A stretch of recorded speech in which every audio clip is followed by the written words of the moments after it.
നമ്മൾ ആരും പ്രതീക്ഷിച്ചില്ലല്ലോ ഇത്ര പെട്ടെന്ന് യുദ്ധം വരുന്നു എങ്കിലും ഇത്ര പെട്ടെന്ന് ഇങ്ങനെ ഒരു പ്രശ്നം വരുമെന്നില്ല. പക്ഷേ ഏത് പ്രതിസന്ധി ഘട്ടത്തെ അതിജീവിച്ച ഒരു കോവിഡ് കാലഘട്ടമുണ്ട് നമുക്ക്. വലിയൊരു ക്രൈസിസ് അല്ലേ മുന്നിൽ വന്നത്? അതെ, ക്രൈസിസ് വന്നാൽ അതിജീവനം ഇമ്പോർട്ടൻ്റ് ആണല്ലോ. അല്ലെങ്കിൽ ഒരു രാജ്യത്തിനും അല്ലെങ്കിൽ ഒരു സംസ്ഥാനത്തിനും ഒരു ജില്ലയ്ക്കോ നിലനിൽക്കാൻ പറ്റത്തില്ല.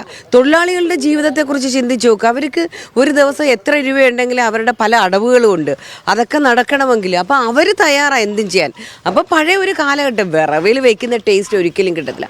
പാചകവാതക സിലിണ്ടറുകളുടെ ക്ഷാമം ഏറ്റവും അധികം ബാധിച്ച മേഖലകളിൽ ഒന്നാണ് ഹോട്ടൽ മേഖല എന്ന് പറയുന്നത്. പല ജില്ലകളിലും രൂക്ഷമായി ബാധിച്ചു. കൊല്ലം ജില്ലയിൽ കഴിഞ്ഞ ദിവസം വരെ ഹോട്ടൽ ആൻഡ് റെസ്റ്റോറൻറ്റ്സ് അസോസിയേഷൻ്റെ കണക്കിന് പ്രകാരം 40% ഹോട്ടലുകളാണ് പൂട്ടിയിരിക്കുന്നത്. ഈ ഗ്യാസ് സിലിണ്ടറുകൾ ലഭിക്കാത്തത് കൊണ്ട് പലരും അതുകൊണ്ട് മറ്റൊരു വഴി, അതായത് മുൻപ് വിറകടുപ്പിലായിരുന്നു പാചകം ചെയ്തിരുന്നത്, ആ ഒരു വഴിയിലേക്ക് തിരിഞ്ഞിരിക്കുകയാണ്.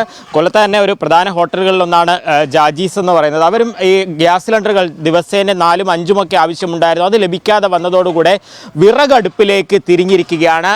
രാവിലെ മുതൽ തന്നെ, അതായത് പൂർണ്ണമായും അവരുടെ സൗത്ത് ഇന്ത്യൻ കുക്കിംഗ് എല്ലാം ഇപ്പോൾ അതിലേക്ക് മാറിയിരിക്കുന്നു. കാണാം, ഈ വിറകുകളൊക്കെ സംഘടിപ്പിച്ച് അത്തരത്തിൽ ഈ പാചകം ചെയ്യുകയാണ്. തൊഴിലാളികളെല്ലാം തന്നെ നേരത്തെ ഇത്രത്തോളം പുകയിലൊന്നും നിന്ന് ജോലി എടുക്കേണ്ടി വന്നിരുന്നില്ല. പക്ഷേ ഒരു അവസരം വന്നപ്പോൾ അതിനനുസരിച്ച് തൊഴിലാളികൾ കൂടി മാറിയത് കൊണ്ട് ഇത്തരത്തിൽ കൊണ്ടുപോകാൻ കഴിയുന്നു അല്ലേ? ഇത് കഴിയുന്നുണ്ടെന്ന് വെച്ചാൽ ഉറപ്പായിട്ടും നമ്മൾ ആരും പ്രതീക്ഷിച്ചില്ലല്ലോ ഇത്ര പെട്ടെന്ന് യുദ്ധം വരുന്നു എങ്കിലും ഇത്ര പെട്ടെന്ന് ഇങ്ങനൊരു പ്രശ്നം വരുമെന്നില്ല. പക്ഷേ ഏത് പ്രതിസന്ധി ഘട്ടത്തെ അതിജീവിച്ച ഒരു കോവിഡ് കാലഘട്ടമുണ്ട് നമുക്ക്. വലിയൊരു ക്രൈസിസ് അല്ലേ മുന്നിൽ വന്നത്? അതെ, ക്രൈസിസ് വന്നാൽ അതിജീവനം ഇമ്പോർട്ടൻ്റ് ആണല്ലോ. അല്ലെങ്കിൽ ഒരു രാജ്യത്തിനും അല്ലെങ്കിൽ ഒരു സംസ്ഥാനത്തിനും ഒരു ജില്ലയ്ക്കോ നിലനിൽക്കാൻ പറ്റത്തില്ല. തൊഴിലാളികളുടെ ജീവിതത്തെക്കുറിച്ച് ചിന്തിച്ച് നോക്കുക. അവർക്ക് ഒരു ദിവസം എത്ര രൂപയുണ്ടെങ്കിലും അവരുടെ പല അടവുകളും ഉണ്ട്. അതൊക്കെ നടക്കണമെങ്കിൽ അപ്പോൾ അവർ തയ്യാറാണ് എന്തും ചെയ്യാൻ. അപ്പോൾ പഴയ ഒരു കാലഘട്ടം വിറവിൽ വയ്ക്കുന്ന ടേസ്റ്റ് ഒരിക്കലും കിട്ടത്തില്ല. അവരും തിരിച്ചറിയട്ടെ. ഈ സമയത്ത് വിറക് സംഘടിപ്പിക്കുക എന്ന് പറയുന്നതാണ് വലിയൊരു ടാസ്ക്കാണ്. പക്ഷേ ഇന്നലെ നമുക്ക് കുറച്ച് ബുദ്ധിമുട്ടുണ്ടായി. രാത്രിയൊക്കെ അവിടുന്ന് ഇടും.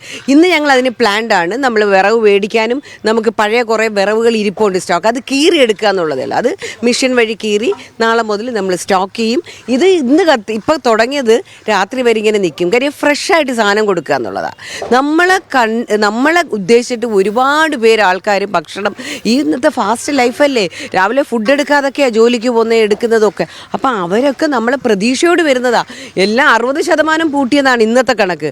അപ്പം നമ്മൾ എന്തൊക്കെ ചെയ്യാം, അതിൻ്റെ മാർഗങ്ങളും അതിൻ്റെ വഴികളും കണ്ടെത്തുക എന്നുള്ളതാണ്. എന്ത് പ്രതിസന്ധി എന്നാലും മലയാളിയെ തോൽപ്പിക്കാൻ കഴിയില്ല. അതൊരിക്കലും ഇല്ല. അതിൻ്റെ ഒരു ഉത്തമ ഉദാഹരണമാണ് ഇത്. കാര്യം എന്ന് പറഞ്ഞാൽ എല്ലാ സ്റ്റാഫുകളും നമ്മളെ ഇതിനെ സപ്പോർട്ട് ചെയ്യുന്നുണ്ട്. കാര്യം അവരുടെ ഒരു പേടി എന്ന് പറഞ്ഞാൽ ഈ ഒരു ജോലി നഷ്ടപ്പെടുക എന്നുള്ള പേടിയാണ്. നമ്മളെന്തായാലും തീരുമാനിച്ചു, ഇനി എന്തായാലും നമ്മൾ പിന്നോട്ടേക്കില്ല, മുന്നോട്ടേക്ക് തന്നെയാണ്. അതാണ് ഇതിൽ ഏറ്റവും വലിയൊരു പ്രശ്നം എന്ന് പറയുന്നത്. ഈ ഗ്യാസ് സിലിണ്ടറിൻ്റെ ലഭ്യത പറയുമ്പോൾ ഹോട്ടൽ അടയ്ക്കുമ്പോൾ നമ്മൾ ചിലപ്പോൾ അത്യാവശ്യം മാനേജ് ചെയ്തു, തൊഴിലാളികളാകെ പ്രതിസന്ധി. അതെ, അതാണ് ഏറ്റവും വലിയ. നമ്മളെങ്ങനെയെങ്കിലുമൊക്കെ മാനേജ് ചെയ്യും. 18ഓളം തൊഴിലാളികളാണല്ലോ. അപ്പോൾ അവരെ നമുക്ക് പട്ടിണിക്കിടാൻ ഞങ്ങൾ തീരുമാനിച്ചിട്ടില്ല, അവരെ കുടുംബങ്ങളെ. ഞാൻ ജാജീസിൻ്റെ മാനേജറായിട്ട് വർക്ക് ചെയ്യാണ്.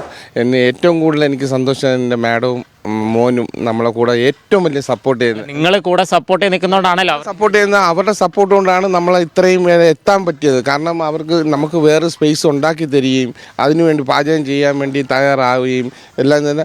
ഞങ്ങൾ 18 പേർക്ക് അന്ന് നമുക്ക് ചിട്ടി പൈസ വരെ അടയ്ക്കുന്ന ആൾക്കാർ നമ്മളെ കൂടെ നിൽപ്പുണ്ട്.